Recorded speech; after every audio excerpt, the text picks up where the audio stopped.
After the arrival of Tiberium in the late 20th century, the Brotherhood of Nod quickly rose to become a major economic and military power on the world stage. This was thanks to their ability to quickly develop efficient methods in harvesting and refining the green crystals. The wealth this created enabled the Brotherhood to spread their ideology across the planet, threatening to topple the existing order under the purview of the United Nations. Thus, on October 12, 1995, in accordance with the United Nations Global Defense Act, the Global Defense Initiative was created. Tasked with enforcing the UN Defense Act and upholding the ideals as outlined in the UN Charter, the soldiers of GDI would be the backbone of the organization, countering the Brotherhood of Nod wherever they existed. For those who have already seen my video on Nod's infantry, I'll be repeating some of the information I presented in that video, especially regarding the First Tiberium War, as both Nod and GDI's infantry had congruent roles and used similar equipment. So feel free to skip on ahead to the later conflicts, where infantry units become more unique to their respective factions. All GDI infantry were trained at a barracks. The barracks was a simple structure, built on a concrete foundation, with two Quonset huts that housed the infantrymen. A flagpole was placed in front of the two huts, with a couple of steel drum barrels and a stack of sandbags sitting off to the side of the right hut. Though GDI was comprised of personnel from various nations, the organization tried to standardize its equipment, making it easier to train new recruits. In the early stages of the First Tiberium War, GDI soldiers wore the Personal Armor System for Ground Troops, or PASGIT, uniform.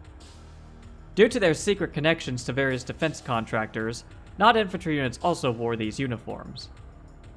The primary difference between the two was that GDI utilized 6-pattern desert camo for their uniforms, while the Brotherhood used urban camo. While the desert camo wasn't the best for combat in woodland environments, it did align with GDI's signature yellow and gold coloring. The Minigunner was GDI's basic infantry unit. As the key player in GDI's forces, Minigunners were tasked with engaging Nod forces head-on using their Gal-3 Eliminators.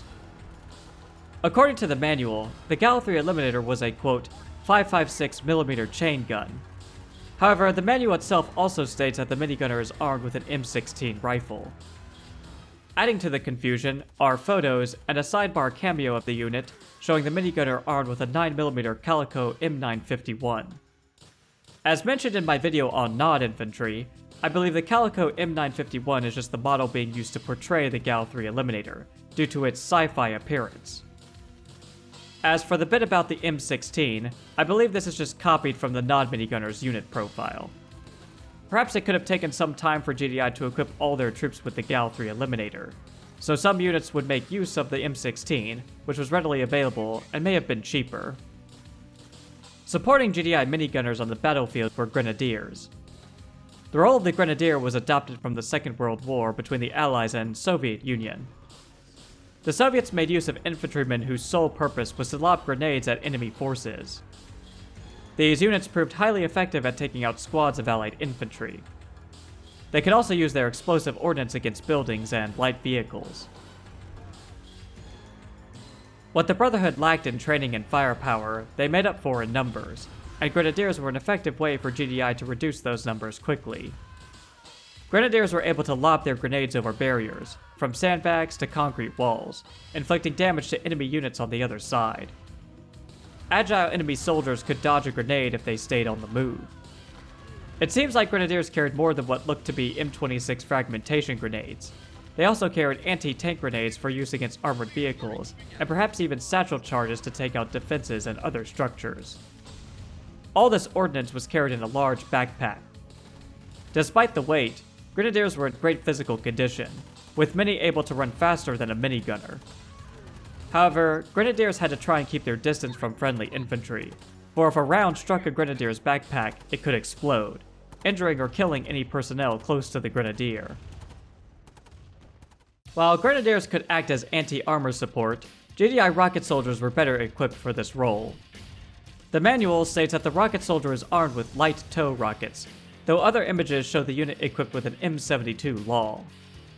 The remastered sidebar cameo shows the unit armed with an AT-4 recoilless launcher. In addition to anti-armor operations, rocket soldiers provided anti-air support, especially against non-attack helicopters. Just as grenadiers may have been equipped with various explosive ordnance, rocket soldiers were probably equipped with a man-portable air defense system, such as the FIM-92 Stinger missile. While able to provide effective anti-armor and air support on the battlefield, rocket soldiers were slower moving due to the heavy equipment they carried. The Commando played a pivotal role as part of the GDI Elite Forces unit. With a red beret and confident attitude, the Commando stood out from the rest of GDI's infantry units. Time to rock and roll! The Commando's primary weapon was a Raptor .50 caliber sniper rifle, with a long-range scope, bipod, and suppressor attachments. Though the Commando was trained to use a variety of weapons, including the Mossberg 500 shotgun, as seen in a couple of images. The sniper rifle enabled the Commando to pick off enemy infantry units at long range. In addition, the Commando carried plenty of C4 explosives for close-range encounters against enemy base structures, a single charge being enough to bring down a whole building. Due to their limited numbers, Commandos were only used to perform special operations missions.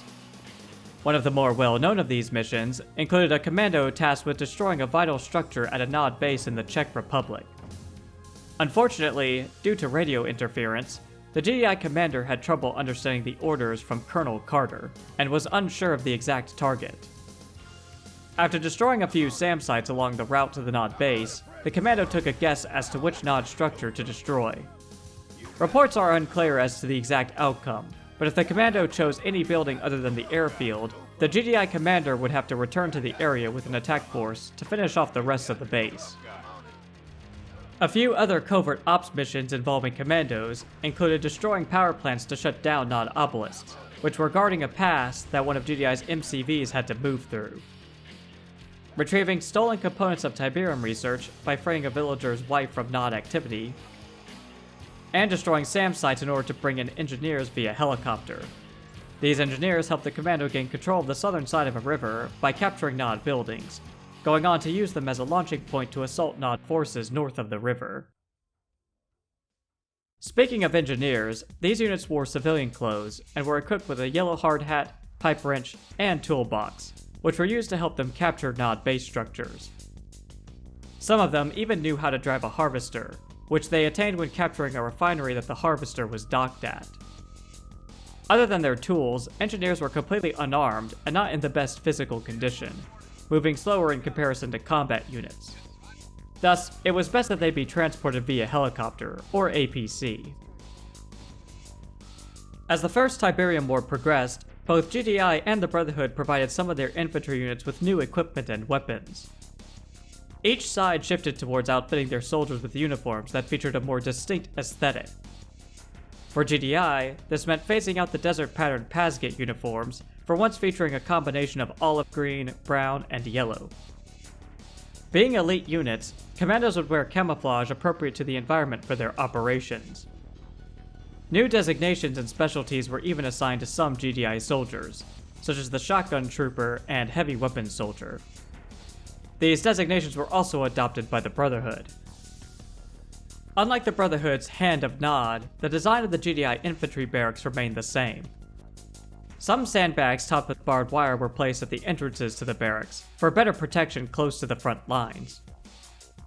Some of these barracks even had an underground level, accessible by an elevator. The only important piece of equipment housed on this level was the Master Control Terminal, which, if destroyed, would shut down the entire building. However, barracks that did not have this underground component kept the Master Control Terminal on the ground level, which made it more vulnerable to destruction by Nod infiltration teams. Considered standard assault infantry, GDI soldiers had the most basic of combat training. Some reports say that as the First Tiberium War progressed, the standard infantrymen received less training due to the continued attrition GDI suffered during the conflict. High Command hoped that the lack of combat education could be compensated with automatic weaponry, in the form of the Corbretti AR-70 Raptor automatic rifle. This weapon had a fast rate of fire and a 100-round drum magazine.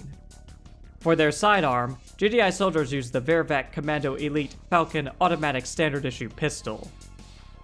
The Falcon held 12 rounds in its magazine and had an integrated suppressor. All GDI soldiers were equipped with a single timed C4 charge, called, quote, TikTok C4. This charge could be placed on any Nod structure, doing significant damage to it. If placed next to a building's master control terminal, the C4 charge would likely destroy it, shutting the entire building down. As for the rest of the GDI soldier's uniform and gear, he wore black boots and gloves, with brown pants and a flak jacket over an olive green shirt. For headgear, the soldier wore goggles and what looked to be an M1 helmet. This is interesting, considering the Pazgit helmet was meant to replace the M1 helmet. GDI soldiers were led by officers, who were better trained than enlisted soldiers and had the ability to call in reinforcements using a headset attached to their right ear. They stood out from the other troops due to their lack of armor, gold-lensed sunglasses, and patrol cap. GDI officers were often armed with the Han Industries AR-7 Condor belt-fed machine gun. This weapon had a high rate of fire, with each belt holding 100 rounds.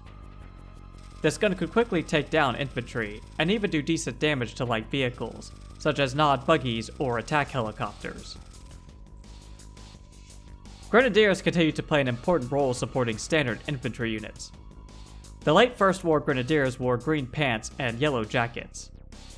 Their vest, worn over their jacket, had up to 8 grenades attached to it. For headgear, the Grenadier wore a yellow helmet, with earmuffs and a visor for eye protection.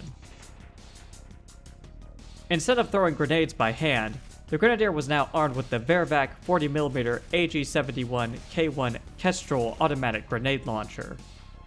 With an 8-round detachable drum magazine, the Kestrel could lob grenades in an arc at distant targets.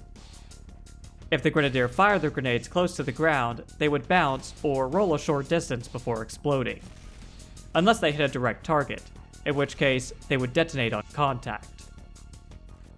The Kestrel could be a difficult weapon to handle, with questionable reliability and effectiveness. Due to these issues, the weapon was retired after the First War, replaced with a new handheld disc-shaped grenade. GDI rocket soldiers received improved gear later in the war, which included a green armored vest and shitted arm guards worn over a yellow bodysuit.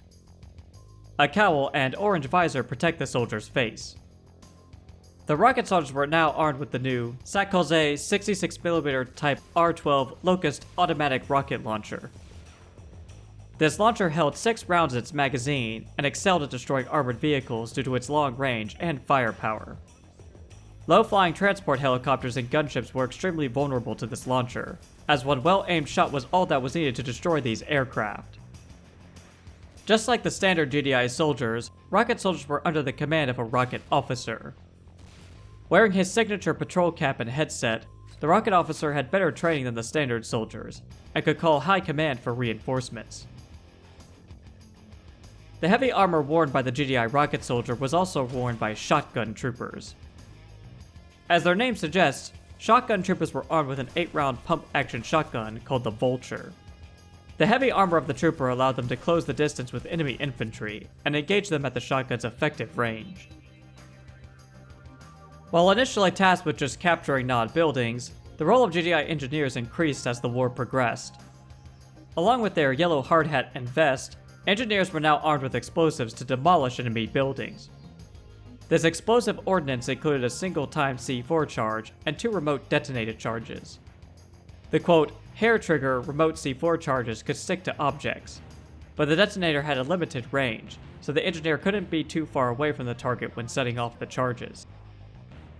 Rather than carrying around a box of tools, some engineers were equipped with a new experimental Gizmo repair gun. When the trigger was pulled, this gun fired a blue energy beam at the usually friendly target. The gun was primarily used to repair vehicles or buildings, but was also capable of healing friendly infantry. It could even disarm explosives and nuclear strike beacons. While the Gizmo repair gun could be used against enemy soldiers, it was usually better for the engineer to switch to their sidearm for personal defense. Even with this sidearm, it was still preferable for engineers to have more well-armed escorts. Commandos still played an important role even in the late stages of the First Tiberium War. The most famous team was the Dead Six, led by Nick Havoc Parker. While fighting the Brotherhood in various countries across the globe, Havoc would often find and rescue GDI prisoners who had their equipment confiscated. I've already made a dedicated video about Havoc and the Dead Six if you'd like to know more about them. Ultimately, the Global Defense Initiative succeeded in defeating the Brotherhood of Nod by killing its leader Kane, bringing an end to the First Tiberium War. While some within Nod still conducted strikes against GDI after the war, most of the surviving commanders fought amongst themselves for total control over the organization. This infighting was partially encouraged by GDI itself, as a divided Brotherhood kept the organization from becoming a serious threat to GDI and its expanding influence. While GDI was able to keep the Brotherhood in check for a time, they were unable to prevent the continued spread of Tiberium across the planet. As it spread, Tiberium slowly terraformed the Earth's natural environment, creating new flora and fauna. Most alarmingly, the planet's atmosphere became increasingly toxic to humans, with violent ion storms ravaging the globe. Fortunately, with the wealth and power they accumulated after the First Tiberium War, GDI outfitted their troops with new uniforms and other gear to better perform operations out in the hostile, Tiberium-ravaged environments. While the Brotherhood of Nod continued to maintain the signature black and red color scheme adopted later in the First Tiberium War, GDI largely dropped the olive green in favor of a full yellow or khaki color scheme. This camo was useful when conducting missions in barren environments that had been scarred by Tiberium, the crystals having leached all nutrients from the soil. The defining feature of the GDI soldier's uniform was the helmet.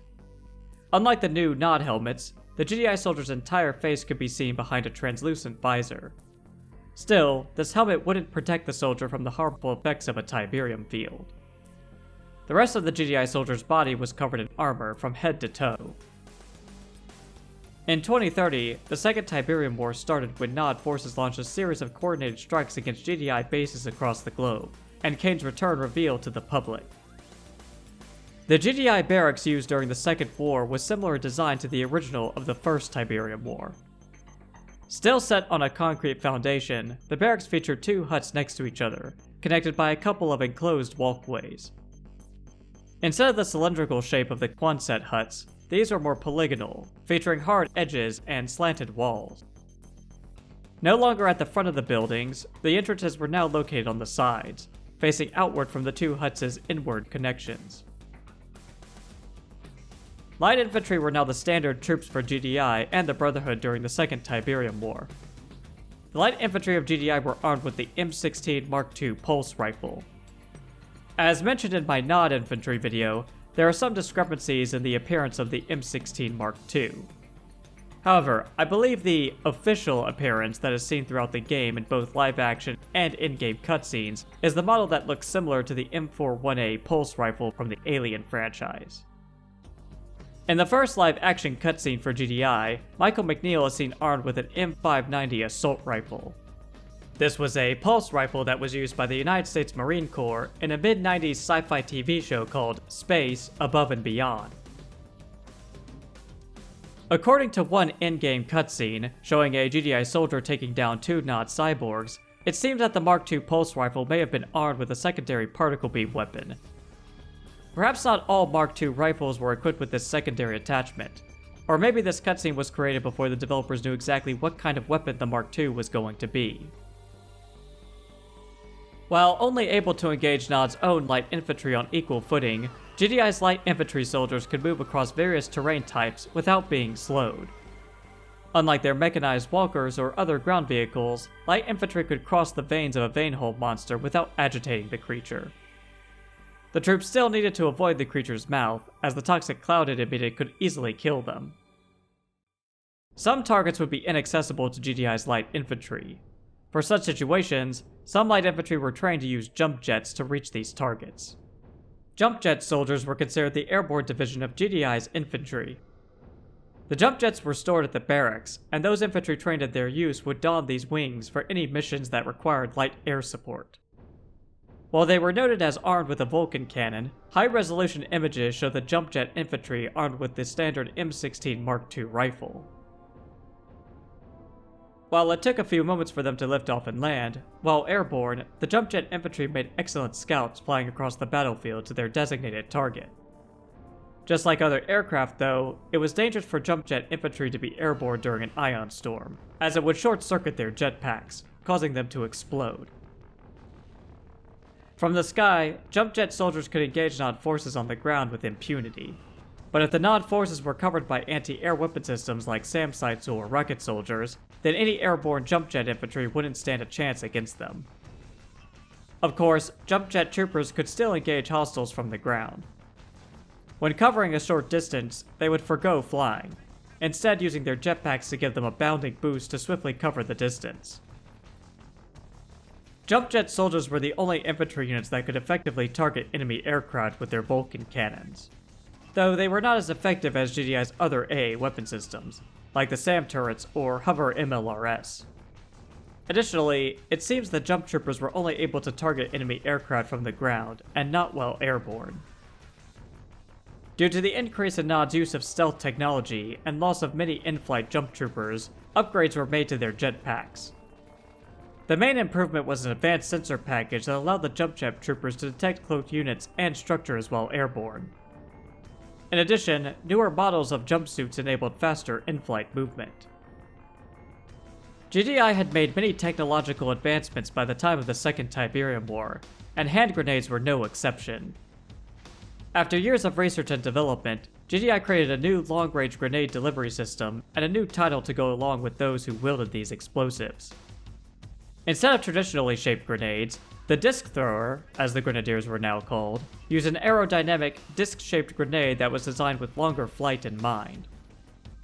However, because of the dynamics of the disc-like projectile, the grenade could bounce along the ground if it hadn't impacted its initial target, eventually exploding. This bouncing phenomenon commonly occurred when disc throwers threw their grenades down from atop a cliff. Just like their grenadier predecessors, disc throwers carried their ordnance in a large backpack. This backpack was quite heavy, making their movement speed slower in comparison to light infantry. The disc thrower was a well-rounded unit, able to damage vehicles or base structures when supporting light infantry. Disc throwers needed to be spread out, for a direct hit on any backpack could cause it to explode, injuring or killing friendly units grouped around them. Light infantry and disc throwers weren't just trained from the barracks. They could also be deployed anywhere on the battlefield via drop pods. Unlike paratroopers of the 20th century, these drop pods could deliver their troops from orbital command stations to any battle location with greater accuracy and speed. Only heroic, veteran infantry units were chosen for these strikes. A commander usually needed a drop pod control module built at the upgrade center before being able to call in the drop pods. These drop units could be used to reinforce a GDI base, or support friendly forces in assaulting a Nod one. Drop pods were equipped with an anti-personnel weapon to clear the landing site of hostile troops. Medics have always played a vital role in patching up wounded soldiers on the battlefield, and this was no different for GDI during the Second Tiberium War. Amidst the chaos of battle, the medic was solely responsible for treating the injured and getting down soldiers back into the fight. Medics wore the same uniform as the rest of GDI's soldiers, but their helmets were painted white. They carried a white medkit and were completely unarmed, easy targets for Nod soldiers to capture or kill if caught out in the open by themselves. When in the middle of battle, medics would automatically heal any nearby injured soldiers. Medics could be ordered to guard a specific area. If any injured soldiers entered the proximity of this guarded radius, the medic would run over and heal them. If a medic got injured, he would use some of his own supplies to patch up the most serious wounds. In-game, this is represented by the medic passively healing up to half of his total health. Engineers continue to play an important role among GDI's infantry ranks. Only armed with a toolbox and a large backpack holding additional gear, the engineer used his skills and equipment to repair damaged GDI buildings. This role extended to capturing Nod ones, should the opportunity present itself. They could also capture civilian sensor arrays and use them to call in reinforcements. Engineers had the knowledge to repair damaged or destroyed bridges, providing alternative routes for GDI forces to exploit on the battlefield. Engineers were slow-moving and vulnerable due to the weight of the equipment they carried, so it was preferable to either provide them with an armed escort or hitch a ride on an amphibious APC. During the Second Tiberium War, GDI managed to form an alliance with a tribe of mutants called the Forgotten, led by their leader Tratos. Part of this alliance meant GDI had access to Ghost Stalkers. Normally, GDI would use their own commandos for special operations, but Ghost Stalkers, being mutants, were adopted to conduct missions in regions of heavy Tiberium infestation. If the Ghost Stalker sustained any damage in combat, he could heal just by standing in the middle of a Tiberium field. The Ghost Stalker carried a powerful railgun that could take out enemy infantry from a distance, and even destroy Nod vehicles in 1 or 2 shots. The railgun could fire through multiple infantrymen in a row. However, friendly troops standing in front of the railgun's line of fire would also be killed. The Ghost Stalker carried a complement of C4 explosives, which he used to demolish enemy structures. He would first utilize his railgun to blow a hole in the structure, allowing him access inside to plant the charge. The Ghost Stalker performed various missions for GDI throughout the Second Tiberium War and resulting Firestorm Crisis, usually accompanied by a mutant sniper named Umagon, along with a hijacker. The most important of these missions included rescuing the Forgotten's leader, Tratos, from a Nod hospital prison, discovering the location of a Banshee prototype facility and assisting GDI forces in destroying it, and letting Michael McNeil know the location of Kane's world-altering missile in Cairo. During the Firestorm Crisis, a Ghost Stalker assisted GDI's dataless science team in recovering a fragment of the Tacitus from a cult located in a Tiberium jungle in Bolivia. During the Firestorm Crisis, Tratos was assassinated by the Brotherhood. This caused the mutant population at Colony 3 to riot, attacking GDI civilians and vital agricultural facilities.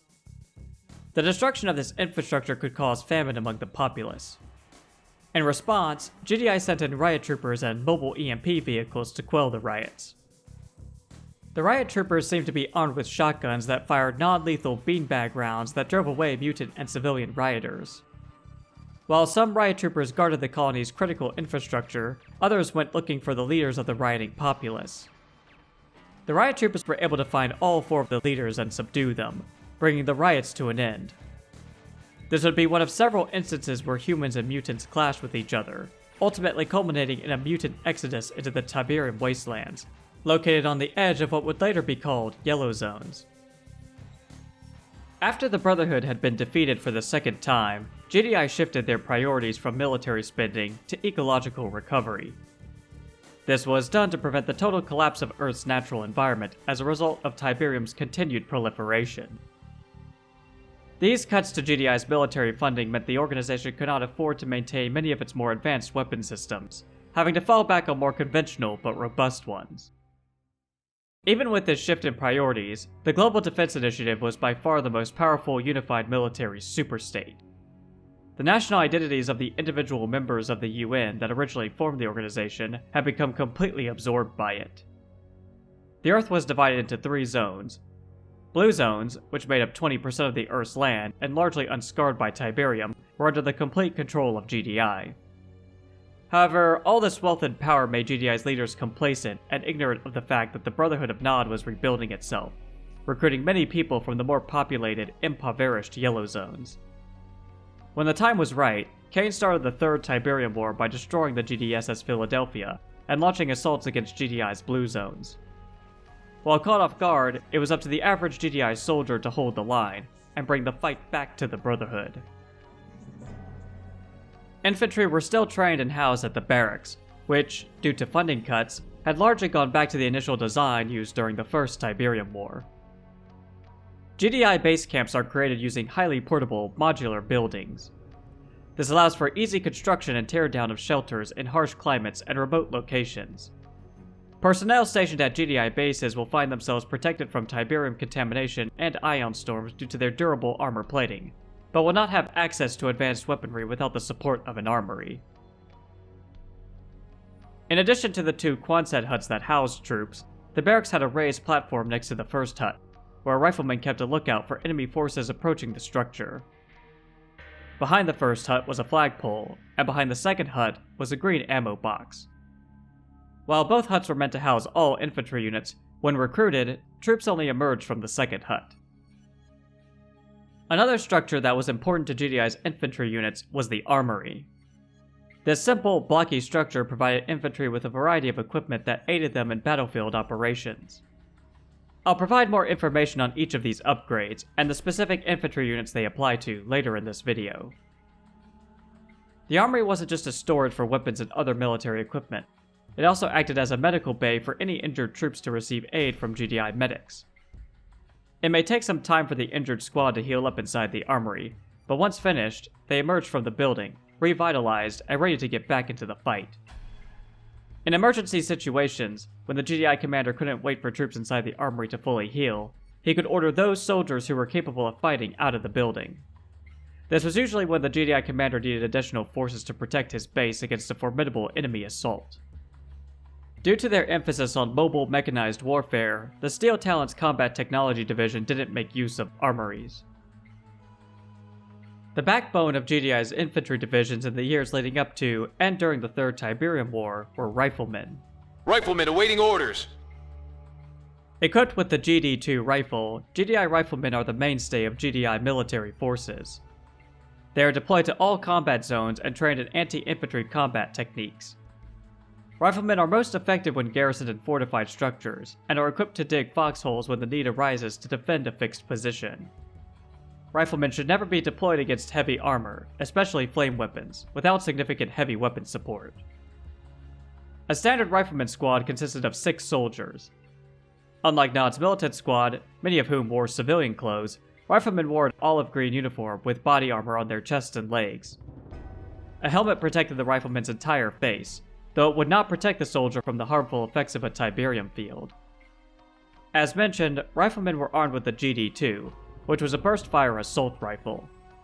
This weapon replaced the more expensive M16 Mark II pulse rifles from the Second Tiberium War, but they were more than capable of reliably putting down an enemy soldier, especially if loaded with AP ammo from the command post. There are various images depicting the GD-2, but I think the most accurate one is the sidebar cameo of the rifleman. Zone troopers and commandos are seen carrying a similar-looking rifle, but I believe this to be a railgun, as the primary weapon for those units. Because of their training and improved armor, a single 6-man rifleman squad would usually defeat one of Nod's 9-man militant squads. But even a well-trained rifleman squad wouldn't be able to overcome superior numbers of militants, unless they fought from inside a building, or from the safety of a foxhole. Using the shovels they carried, a rifleman squad could dig in and create a foxhole almost anywhere on the battlefield. These bunkers could be used to help defend a GDI base, or strategic checkpoints like crossroads and bridges. The foxhole provided riflemen with excellent protection against light arms fire, and even had enough room for a second infantry squad to take shelter. The foxhole wouldn't hold up long against explosive weapons. Flame weapons could be used to quickly kill the troops inside, while leaving the foxhole intact for use by enemy infantry. GDI had their own infantry units specialized in clearing garrisons. These were, of course, the Grenadiers. How's your throwing arm? If you need to clear a garrison building fast, deploy a Grenadier squad and they'll get the job done. Their rocket-propelled grenades can even hit the upper stories of taller structures. Even better, the grenades have minimal onboard AI and guidance, and steer themselves right through windows. Grenadiers will blow the garrisoned enemy troops right out the side of the building. The grenades the 4-man Grenadier squad carried were no longer disc-shaped, and instead featured a design that seemed to resemble an American football. Unlike the disc grenades of the Second Tiberium War, these new rocket-propelled grenades did not bounce along the ground. Instead, they exploded whenever making contact with any surface. Due to the explosive ordnance they carried, the Grenadiers wore heavier armor compared to their rifleman counterparts. While the Grenadier's helmet didn't cover their entire face, it did come with a visor that was capable of calculating distance, wind direction, and angle, useful when throwing a grenade at a target. The Grenadiers carried their grenades in a backpack which, unlike past models, would not explode if penetrated by a round, thereby preventing any collateral damage caused by the death of the single unfortunate Grenadier. Friendly units need to be mindful of the grenade's blast radius, lest they become part of a friendly fire incident. While the grenades were highly effective at clearing infantry from garrisons, they had trouble eliminating moving targets. While they primarily carried high explosive grenades, Grenadiers could be equipped with specialized electromagnetic pulse grenades. After a commander requisitioned these grenades at the armory, a cylindrical pod would appear attached to the back of the structure. In addition, a single EMP grenade was placed on top of each Grenadier trooper's backpack.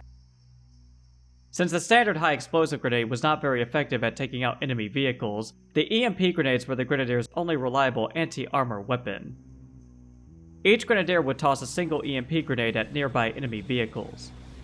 While the blast radius of a single grenade was small, tossing multiple EMPs at the same time increased the chance of contacting an enemy vehicle. When struck, the vehicle was shut down for several seconds, and completely vulnerable. EMP grenades could even be used to temporarily shut down enemy base defenses or buildings. Most noticeably, unlike EMP weapons used during the Second Tiberium War, the grenades seemed incapable of shutting down the cyborgs of the Marked of Cain. This was probably due to the Marked having a built-in resistance to EMP blasts, especially since they were equipped with their own EMP weapon on their right arm. Missile squads played a vital role in protecting GDI infantry from enemy armor and air assets. Missile squad ready for combat. The two-person missile squad was armed with an FGM-90, which could lock onto any enemy vehicle. While a single missile squad wasn't too much of a threat, multiple squads could effectively destroy most armor and light aircraft units. Their missiles could also be used to bring down enemy base structures.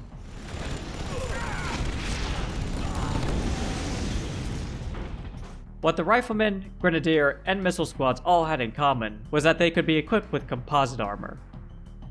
Composite armor was requisitioned at the armory and would arrive at the building inside a white container.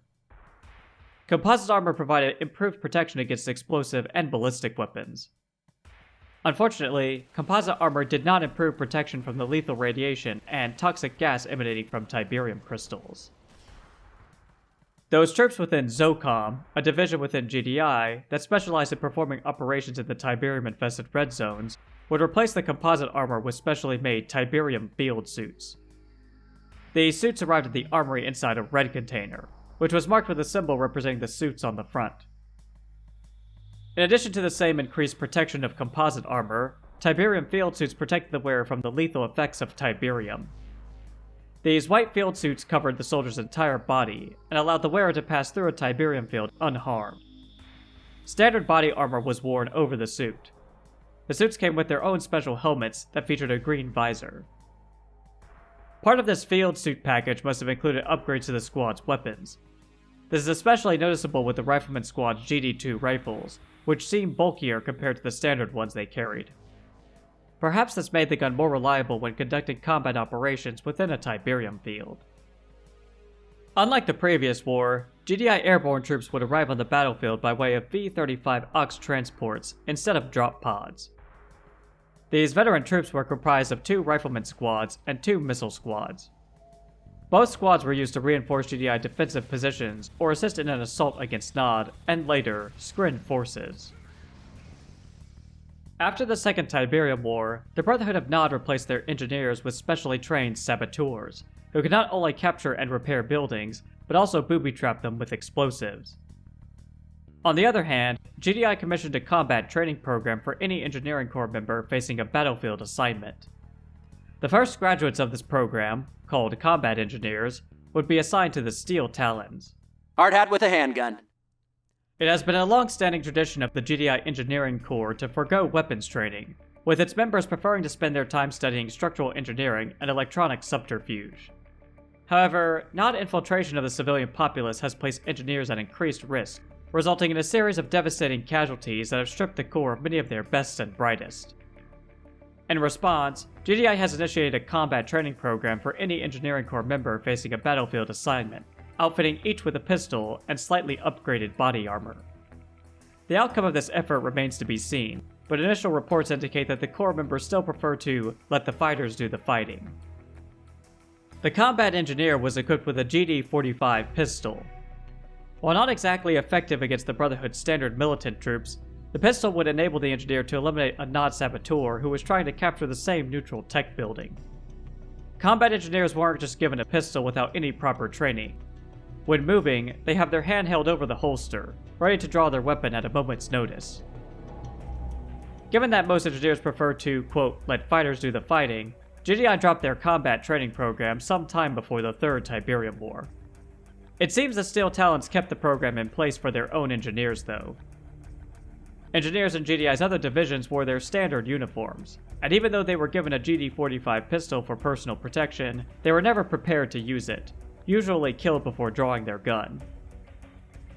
GDI's standard engineers were taught 5 main rules. As a combat engineer, a few cardinal rules should be kept in mind at all times. 1. Never act alone in hostile territory. Your standard issue body armor is ineffective against most modern weapons.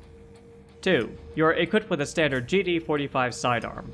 Only use it as a last resort as it will not penetrate most modern body armor. 3. Once you gain access to an enemy structure, be sure to disable the central computer terminal immediately and install your override program to connect the structure to the nearest command post. 4. When entering a damaged structure, be sure to initiate damage control programs for immediate results. Once the automation has kicked in, you will be cleared to commence more extensive repairs. 5. Keep your hard hat on at all times. Engineer clocking in. Engineers continue to perform their primary duties of repairing damaged GDI base structures and destroyed civilian bridges. They could capture non-base structures when the opportunity presented itself, or as required to fulfill certain mission parameters. Engineers would be on the lookout to capture any neutral buildings that could give their forces an advantage on the battlefield, such as Tiberium spikes to generate extra income, or EMP control centers to launch strikes against enemy forces. GDI engineers were familiar with the inner workings of Juggernaut mech walkers. A single engineer could recrew the husk of a downed walker and repair it back to operational capacity. Thanks to research conducted on Nod's avatars, engineers could recrew the husks and use them against the Brotherhood. GDI learned the same could be done to Skren tripods during the aliens' invasion of Earth later in the war. While snipers have long been a mainstay for scouting and taking out targets of opportunity in past wars, GDI's sniper teams were a notable aspect of the Third Tiberium War. Sniper team, where do you need us? A rare few GDI soldiers passed the advanced marksmanship training necessary to become elite sharpshooters. Sniper teams were composed of 2 people, the sniper and the spotter. They were recognizable by the boonie hats both soldiers wore on their heads. Both also wore light armor so they could move quickly across the battlefield from cover to cover. The team employed stealth so as not to be seen or detected while motionless. At the same time, the sniper team can detect enemy stealth units. The sniper team was at its most vulnerable when actively moving or spotted by enemy stealth detecting units. The spotter would find targets for the sniper to eliminate, which he did using a modified railgun with a scope and laser sight attachment.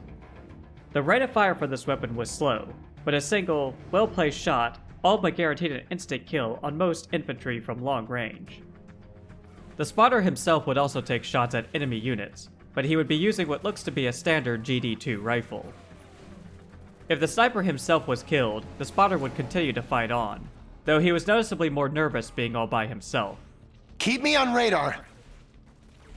While noted for their ability to eliminate distant targets, sniper teams made for better reconnaissance units and had the ability to work with Juggernaut crews to call in a bombardment on designated targets. This bombardment could be conducted well outside the Juggernaut's sight range. However, the process of calling in the bombardment left the sniper team exposed, enabling enemy units to take the team out before they were able to finish transmitting the target coordinates. Just like GDI airborne units, special teams of veteran snipers, called sharpshooter teams, could be airdropped onto the battlefield. 3 of these teams would be flown in aboard B-35 AUX transports. When it came to conducting operations in the Tiberium wastelands of the Red Zones, GDI called upon specially trained and armored soldiers called Zone Troopers. Troopers in the field. GDI Zone Troopers are elite heavy infantry with exceptional mobility, armor, and enough firepower to take out enemy targets, ranging from infantry to light vehicles.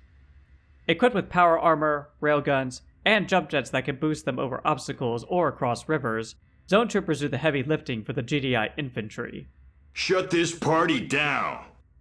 The power-armored suit that the Zone Troopers wore may have taken inspiration from the Mobius suit.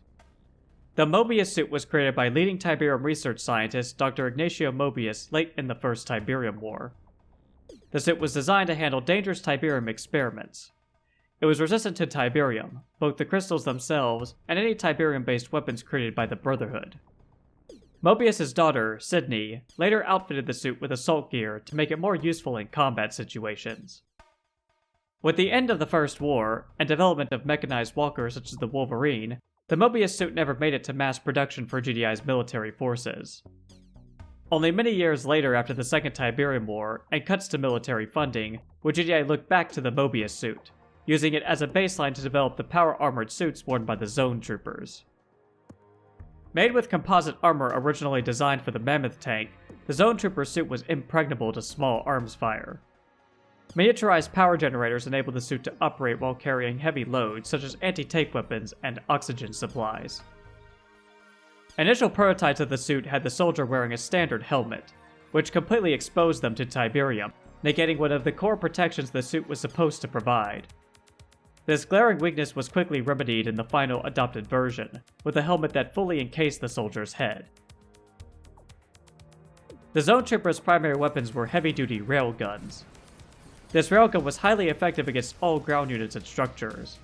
However, the railguns couldn't be used against aircraft, and Nod's Black Hand squads wore armor that could resist these handheld railguns, enabling them to close the distance and incinerate the Zone Troopers with their powerful flamethrowers. An integral part of the Zone Troopers' suits was a jetpack. The legacy of GDI's jump jet troopers of the Second Tiberium War, the Zone Troopers' jetpacks only allowed them to have a few seconds of airtime. This was more than enough when boosting up to the top of a cliff, or crossing one of the many Tiberium chasms within a red zone. Alternatively, Zone Troopers could simply use these jetpacks to cover a great distance in a matter of seconds, getting the drop on unsuspecting enemy units, or making a hasty retreat. The Zone Trooper suits could receive a couple of upgrades, the first of which were power packs. Obtained from the armory, power packs further increase the durability of the troopers' power armor, and, more importantly, include sophisticated medical systems that let the troopers slowly recover from most injuries sustained in battle. While there is no visual representation of the power pack upgrade on the Zone Troopers themselves, what looks to be biotank appears connected to the back of the armory. Scanner packs augmented the troopers' power armor with advanced sensory equipment. Identifiable by the antenna protruding from the back of the troopers' armor, this equipment allowed the troopers to detect targets further away, including enemy stealth units, such as Nod's harvesters. Like most infantry upgrades, the scanner packs were initially acquired from the armory, represented by a tall scanning module. At some point, this upgrade was moved over to the command post. In addition, the module representing the scanner packs was changed. The original scanning module was replaced with the disc-shaped module used to represent the sensor pods upgrade for GDI's Orcas. Sensor pods were originally attained from the tech center, but were also moved to the command post. Outside the lore, this switch, which occurred in the Kane's Wrath expansion, was made for gameplay balance purposes, though it's odd how the developers also switched the visual representations for each module as well. Zone Operations Command had their own unique power armored units called Zone Raiders. Zone Raider, ready for service. Sleek, agile, and heavily armored, the Zone Raider was initially intended to function as a lighter, speedier, anti-air counterpart to GDI's bulky Zone Trooper Elite Infantry unit. With the establishment of ZOCOM, the Zone Raider's role was evolved into that of a first response Red Zone scouting unit, with Tiberium-resistant armor, sonic grenades, and stealth detection capabilities integrated into their core armor design. Besides the more form-fitting power armor, Zone Raiders were armed with a grenade launcher that fired sonic grenades at enemy forces. These grenades had excellent splash damage, making them more effective at taking out infantry squads, but less so when dealing with more heavily armored vehicular units. Zone Raiders' anti-air component included 2 missile launchers, one on each shoulder, each armed with 2 missiles. When enemy aircraft flew over a Zone Raider squad, they launched all their missiles at the craft. While each individual missile didn't do much damage, a swarm of these missiles launched by several raiders could bring down light aircraft quickly. The missiles were unreliable when trying to take down heavier aircraft like Nod Vertigo bombers or Skrin Devastators. The missile launchers also took some time for the raiders to reload. Veteran squads of Zone Troopers and Raiders could receive special training in atmospheric descent and stationed on platforms orbiting the Earth. A GDI commander could call in these Zone Troopers via a Space Command uplink. Using newly created drop pods, these Zone Troopers would arrive as reinforcements onto any designated location. Unlike the drop pods of the Second Tiberium War, which only carried 1 soldier each, These zone drop pods carried 3 squads of troopers, or in the case of ZOCOM, 3 squads of raiders. The drop pods themselves had no defensive measures and were vulnerable, able to be destroyed before the doors could be blasted off, killing the troopers inside. With the Forgotten Mutants going into a self-imposed exile after the Second Tiberium War, GDI had to once again rely on their own commando units for all special operations missions. Let's get this party started! The deadliest weapon in the GDI arsenal isn't a tank or an aircraft, it's a human being. GDI's elite commando is truly an army of one, backed by 50 years of tradition and trained in a grueling program that has a 22% fatality rate and a 97% dropout rate for the survivors, even after starting with the very best of the best in all branches of service. Commandos are equipped with special battle armor, solid fuel jump jets, a top-secret railgun with a high rate of fire, and det packs that can take down an entire building with an exotic new explosive. GDI Weapons Labs equip commandos with the prototypes of GDI's next-gen weapons, so nobody else on the battlefield has the toys these boys have. The most elite commandos are also trained to use their det packs on the legs of large walkers, one of the reasons that GDI retired many of the bipedal walkers that were a mainstay in the Second Tiberium War, given that this new vulnerability seemed like it could be exploited by non-elite units as well. Set 'em up and I'll knock 'em down! Looking similar to a GDI rifleman, the commandos wore some of the best equipment in the organization's arsenal. This included a Data General Rugged Systems sensor fusion helmet, panels of Kevlar 5 over Mitsubishi elasticized polymer ceramic core, hardpoint mounting systems, and Dai Nippon Skunk Works PCS and Jenner jump jet system. Due to the burst-firing prototype rail carbine they carried, commandos were unmatched when fighting enemy infantry, mowing down entire squads in a matter of seconds. That was left-handed! While the commando was trained to fight against overwhelming odds, if things became too hot for him, he could use his jump jets to quickly exfiltrate the area. Of course, just like the zone troopers, these jets could be used to get him up and down a cliff, or over a Tiberium chasm. See ya! Just like his predecessors, the commando was armed with plenty of detonation packs, which could be used to instantly bring buildings crumbling to the ground.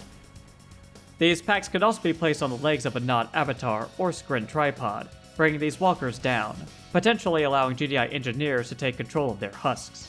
I got your present right here! Notable uses of GDI's commandos during the Third Tiberium War included retaking GDI's naval base at Hampton Roads. The commando first destroyed one of Nod's operations centers there, before moving on to destroy an air tower, whose Vertigo bombers were threatening to sink GDI destroyers off the coast. Reinforcements were brought in to aid the commando in eliminating the rest of Nod's infrastructure, but some reports claim the commando finished off all of Nod's remaining forces by himself. Keep 'em coming! Commandos were integral in helping GDI's forces regroup after initial attacks on blue zones by the invading Skrin. At Stuttgart, Germany, a commando named Lieutenant Fullerton helped rescue GDI squads pinned down by alien forces throughout the city. Fullerton escorted engineers across Stuttgart as they brought vital infrastructure back online. Fullerton's greatest achievement was destroying a Skrin tripod with his explosives, proving that these vehicles could not only be taken down, but recrewed by an engineer. Elsewhere in Germany, another commando accompanied a scouting force through the ruins of Cologne. After verifying the extent of the Skrin's presence in the city, the commando and scouting force linked up with an engineering team who helped bring GDI's military infrastructure back online. GDI forces would then go on to scour the alien invaders from the city. Finally, a commando supported GDI forces at the concluding battle to defeat the Skrin, which involved destroying the Skrin's alien control node, built next to what was once the Tiber River. While GDI was caught by surprise at the beginning of the Third Tiberium War, they were able to rebuff the assaults conducted by Nod's forces on their blue zones. GDI counterattacks against Nod bases and yellow zones across the planet ultimately led them back to Sarajevo, where the conflict of the First Tiberium War ended. GDI believed they had done the same against the Brotherhood again, but they were proven wrong, as the Tiberium detonation caused by their ion cannon strike triggered the invasion of the alien Skrin, who, in comparison to the Brotherhood, caused far more destruction to the blue zones. Thanks to the steel resolve of their troops and commanders, GDI was able to achieve victory over this extraterrestrial threat. The surviving remnants of the alien Skrin escaped through Threshold Tower 19, which would later become the last major bastion of the Brotherhood. The price for GDI's victory of the Third Tiberium War was high, and the prospects of a peaceful future were left in doubt. Whatever data the Brotherhood of Nod could glean from the Threshold Tower could be used to rebuild their forces. Worse yet, the tower could reactivate, causing a second Skrin invasion of Earth.